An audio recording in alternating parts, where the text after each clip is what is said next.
Hi, I'm Nia, an editor in the field of neuroscience, and here's my tips on how to make a high-quality academic poster.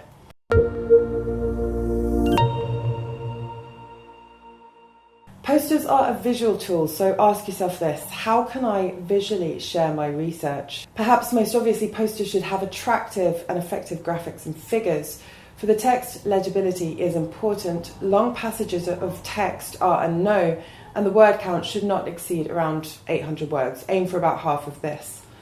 Bullet points or numbered lists can facilitate reading. On that note, the title and key information should be large enough for a passing researcher to see your poster and know whether they're interested enough to stop and have a look. Avoid being messy. Whilst it is advisable to use different font sizes for the text and for the title and headings, for example, do not use too many different font sizes or too many different fonts, as this will make your poster a right mess.